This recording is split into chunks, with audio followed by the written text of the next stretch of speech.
Bonjour à tous et bienvenue pour cette nouvelle vidéo. Aujourd'hui, je vous propose de découvrir une figure majeure du judaïsme lituanien d'avant-guerre, un des grands maîtres du mouvement du Moussar, le Rav Yosef Yehuda Leib Bloch. Ses cours de pensée juive, retranscrits dans le livre Shiurei Da'at, ou les cours de la connaissance, sont une source d'inspiration pour beaucoup. Original dans sa démarche et très autonome malgré les grands maîtres qu'il a côtoyés, le Rav Bloch a laissé une marque indélébile sur les écoles talmudiques lituaniennes. Il a notamment dirigé la célèbre Yeshiva de Telz. Je vous invite à plonger avec moi dans la vie de ce grand maître. Mais avant tout, pensez à vous abonner à la chaîne pour ne pas rater les prochains épisodes et les prochaines vidéos. N'hésitez pas à laisser un petit pouce bleu et un commentaire que je me ferai un plaisir de lire. À présent, découvrons ensemble la vie du Rav de Telz. Le Rav Bloch est né en Lituanie, dans la ville de Rosein, le 14 février 1860. Il décédera en 1929, à l'âge de 69 ans, dans la ville de Telz, qui est tout aussi en Lituanie. Alors, dès son plus jeune âge, le Rav Yosef Yehuda Leib a baigné dans un environnement vraiment imprégné de sagesse et de tradition, puisque son grand-père, le Rav Meir Bloch, que tout le monde appelait Reb Tordus, c'était le Dayan, le décisionnaire majeur et respecté de la ville de Rosaini. Le Rav Yosef Yehuda Leib est aussi un descendant d'un des grands maîtres de la Torah, qui était reconnu comme étant un kabbaliste, un élève du Gaon de Vilna et de Rav Chaim de Volojine, le Rav Eliaou Kalischer. Alors, une petite anecdote sur sa famille. Son père, le Rav Mordechai Bloch, bien qu'il était un grand érudit en Torah et qu'il était vraiment un Talmid Chacham, il était principalement engagé dans les affaires, dans le commerce. Et lors d'un voyage qui était assez long dans la ville de Danzig, qui était justement une plateforme économique, une nuit, il fit un rêve où un rouleau sacré de la Torah lui était transmis. Le matin, il alla partir voir le Rav de Danzig et lui raconta son rêve, qui ce dernier lui interpréta le rêve en lui souhaitant d'avoir un fils aussi saint qu'un livre de Torah. Cette nuit-là, loin de Danzig, dans la ville de Rosaini, naquit celui qui deviendra le Rav Yosef Yehuda Leib Bloch de Telz.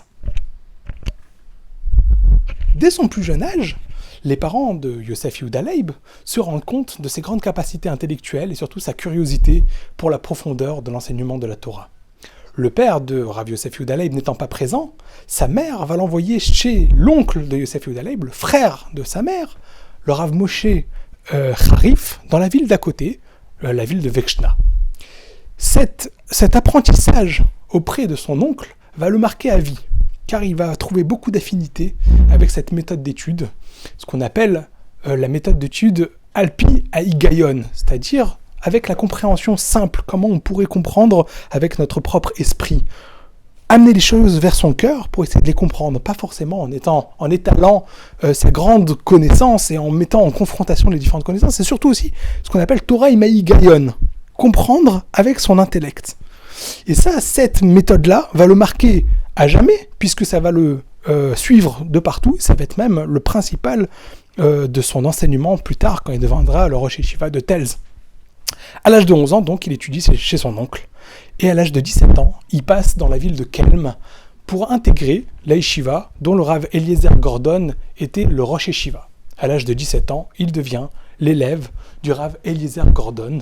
Il va étudier un peu plus de 2 ans et demi, voire 3 ans, à peu près, puisque c'est à l'âge de 20 ans, quelques mois à peine avant son mariage, qu'il va passer un peu plus loin, dans une des grandes institutions de l'enseignement talmudique en Lituanie, la Yeshiva de Volojine, auprès du Natziv, Rav Naftali Tzvi Berlin, où il va étudier un petit peu moins d'un an, et c'est à cette période-là qu'il se marie avec la fille de Rav Eliezer Gordon, qui était son maître dans la ville de Kelm.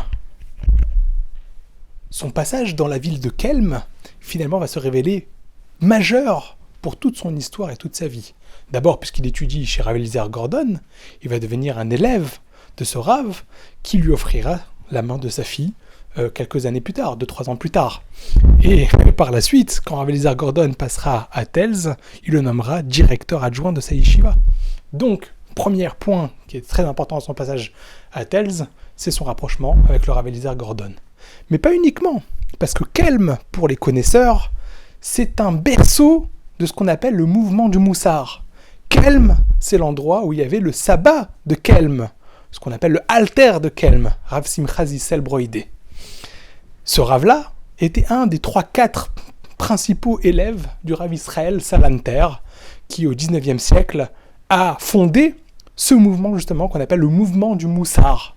Le mouvement du Moussar, c'est une réflexion sur l'éthique, sur la hashkafa, sur le travail du caractère, façonner son caractère vers la piété. Alors tout ça existait bien avant, mais ils ont appuyé le fait d'intégrer dans l'étude des yeshivot des textes principaux axés sur le travail du caractère, façonner son caractère. Ça, c'est le travail de Rav Israël Salanter, qu'on peut retrouver dans son livre « L'Or Israël ». Ça existait bien avant, avec, par exemple, les textes du Messie Yesharim et tous les textes très connus, le Chovot Alvavot, et tout le Shaarei Tshuva, mais c'est lui qui a vraiment structuré ça comme étant un mouvement pour préciser justement l'étude intégrée dans notre étude quotidienne des passages de ces livres. Le Rav Israël Salanter a eu un de ses principaux élèves, le Saba Mikelem, Rav Simcha Zissel, qui a construit son Bet HaMidrash, qui s'appelait le Talmud Torah, dans la ville de Kelm. Alors Rav Yosef Yehuda Leib n'était pas venu pour apprendre dans ce Talmud Torah. Mais il y avait un jeune Avrer qui était un des principaux élèves du Sabbat de Kelm, et qui était très attaché à Rav Israël Salanter, puisqu'il a même aidé dans l'écriture du livre Or Israël. C'est cela qu'on appelle le Sabbat Mislabodka, le Rav Natan Tzvi Finkel. Et le Sabbat Mislabodka, qui plus tard sera Slabodka, justement, et à Kovna, à ce moment-là, il était un jeune marié, et il habitait, en tant qu'avraire, dans la ville de Kelm.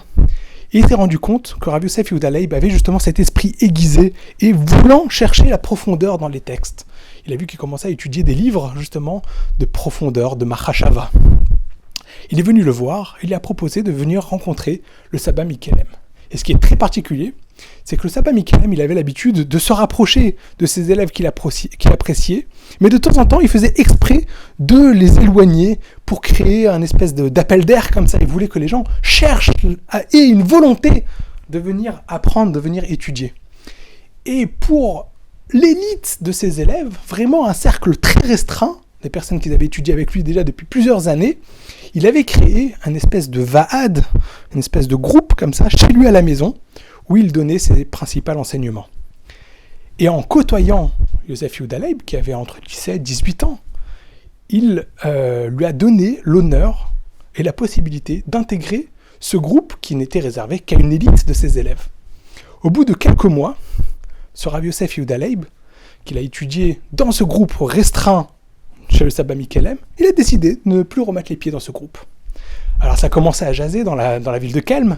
Pourquoi ce jeune homme, qui a été un privilégié de pouvoir entrer dans un groupe d'élite, ne veut plus intégrer ce groupe d'études? Il y en a qui ont voulu dire comme quoi, en fait, il s'opposait au Moussar, qui s'opposait aussi à la façon d'enseigner du Saba Mikelem, qui n'était pas d'accord avec lui. Bon, personne ne savait. Le Saba Mislabodka a essayé de l'encourager à réintégrer le groupe, il n'a rien voulu savoir. Plus tard, quand il va se marier, Yosef Yehuda Leib avec la fille de Rav Eliezer Gordon, et qui va venir quelques mois habiter à nouveau à Kelm, il voudra réintégrer le Bet HaMidrash du Saba Mikelem, Rav Simcha Zissel, mais à ce moment-là, Rav Simcha Zissel ne voudra absolument pas le réintégrer. Alors il y a différentes versions, il y en a qui disent qu'il ne voulait pas le réintégrer à cause justement de sa démarche de ne pas vouloir venir dans le groupe du Va'ad, et donc il avait pris à cœur justement comme quoi Rav Yosef Yehuda Leib aurait pu s'opposer à lui, et il y en a d'autres qui disent qu'au contraire, il avait reconnu en lui une force autonome d'être capable de prendre ses ailes et de créer son propre chemin, et c'est ce qu'on verra peut-être dans la yeshiva de Telz justement. Quelque temps après le mariage de Yosef Yehuda Leib avec la fille de Rav Gordon, à peu près un an, alors que Rav Bloch avait 21 ans, le Rav Gordon a été nommé Rav de la ville de Telz. Alors il y avait déjà une yeshiva dans la ville de Telz, une petite yeshiva, avec à peu près 50 élèves, mais le Rav Gordon avait mis comme condition, pour s'installer dans la ville de Telz, c'est qu'il reprenait les rênes de la yeshiva. en s'installant dans la ville de Telz et en reprenant justement la direction de la yeshiva, il a demandé à son gendre, le Rav Bloch, de venir le seconder dans la création, enfin le remodelage de cette yeshiva. Et en fait, ils ont invité le Rav Shimon Shkop, qui était finalement une sommité.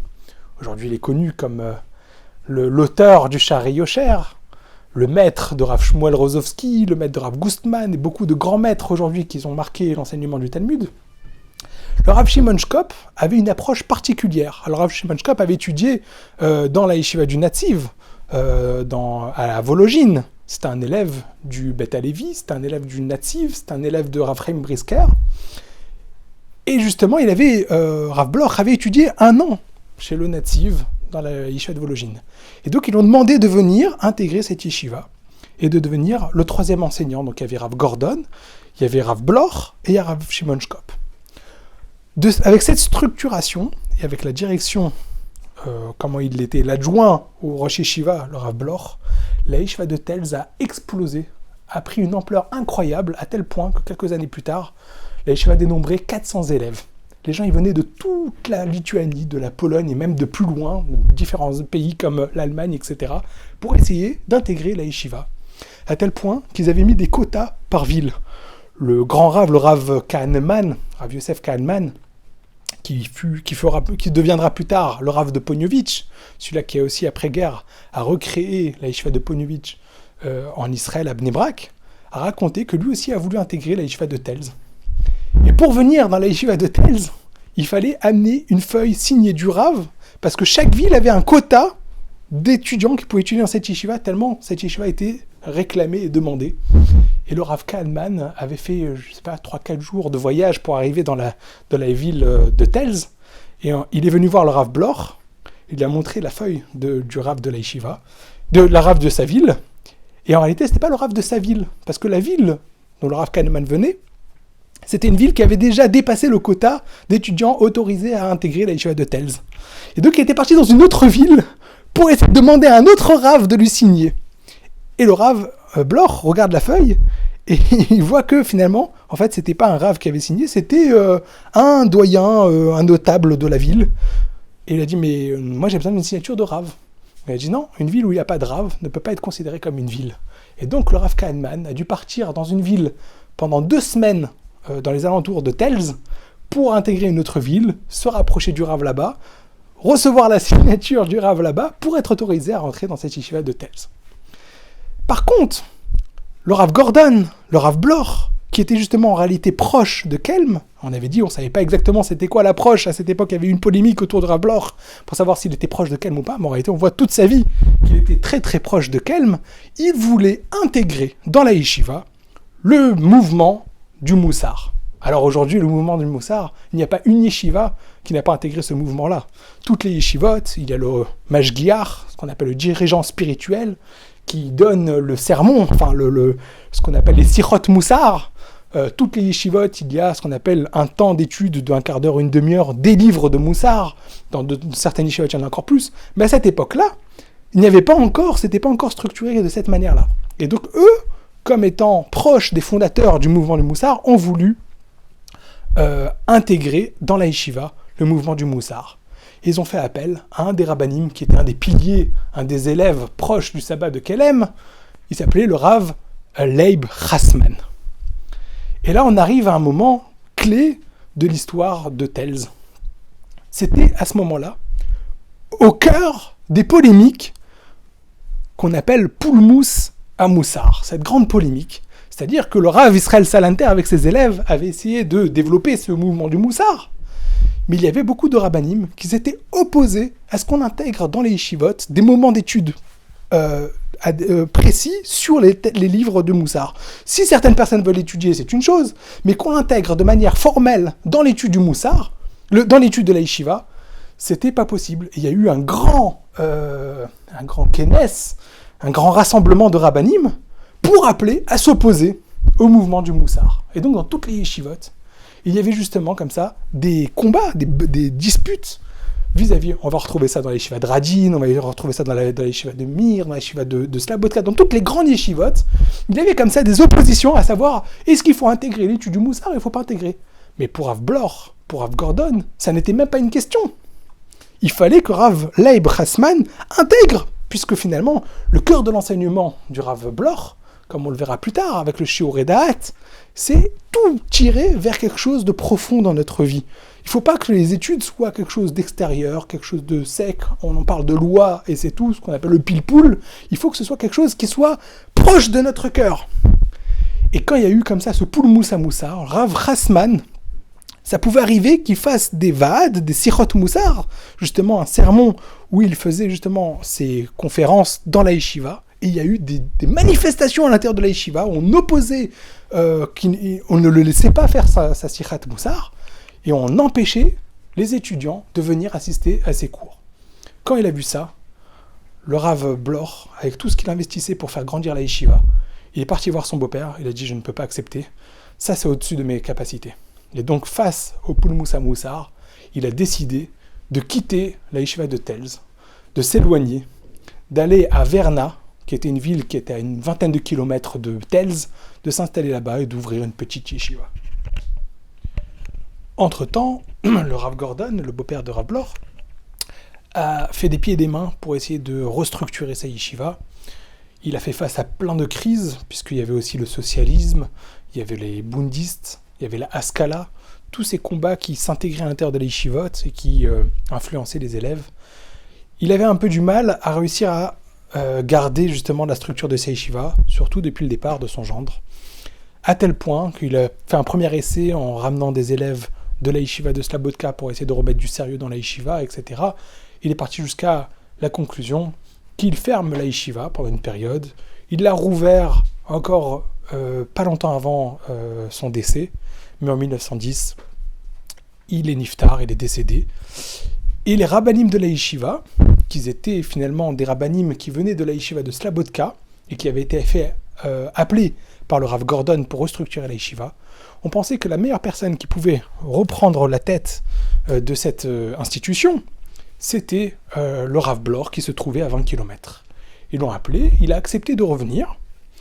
Et curieusement, alors que ces mêmes rabbanim avaient œuvré pour le faire reprendre le flambeau de la yeshiva, il a décidé de licencier, de mettre, si on peut dire à la porte, tous les rabbanim de la yeshiva, et de restructurer la yeshiva exactement comme lui le désirait. Il a mis à la tête de la yeshiva ses fils, le Rav Eliaou Meir Blor, le Rav Avraham Yitzhak Blor, le Rav Shlomo, le Rav Zalman Blor, et le fils de son oncle, le Rav Rabinovitch, Rav Ezriel Rabinovitch, pour restructurer la yeshiva et donner impulsion exactement comme lui il avait envie.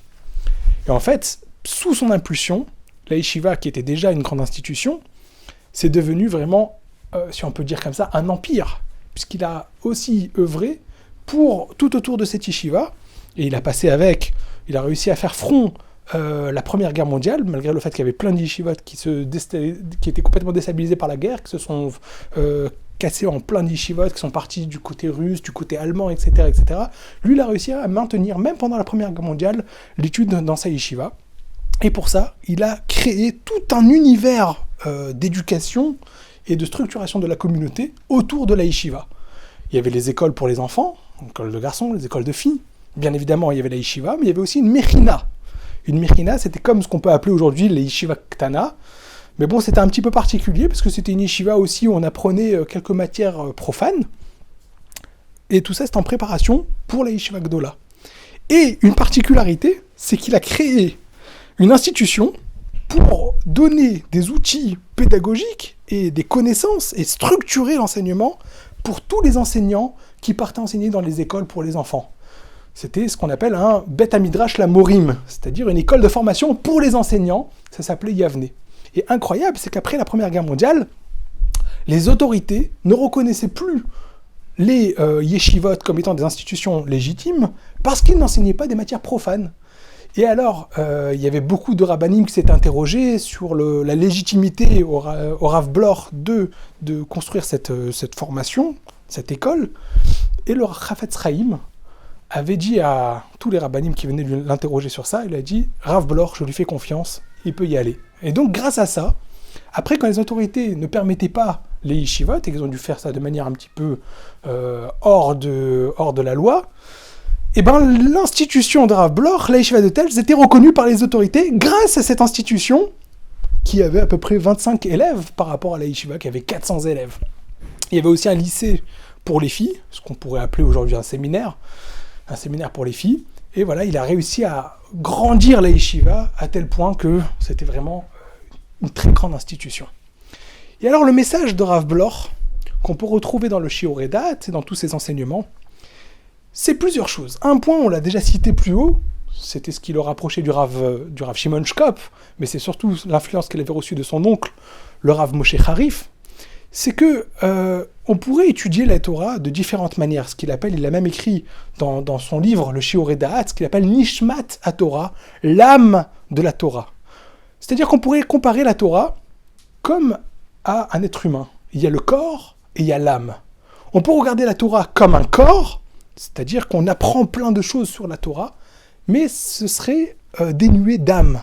Et lui, il voulait que tout enseignement, ce soit quelque chose qu'on intègre personnellement, quelque chose qu'on comprenne à l'intérieur, dans son propre intérieur, qu'on comprenne avec son intellect, et qu'on intègre ça dans notre vie. On ne peut pas dénuer, ça ne peut pas être une étude qui est extérieure à notre propre vie. Il y a l'âme et il y a le corps. On ne peut pas dissocier l'âme du corps. Et ça, c'était principal dans son enseignement.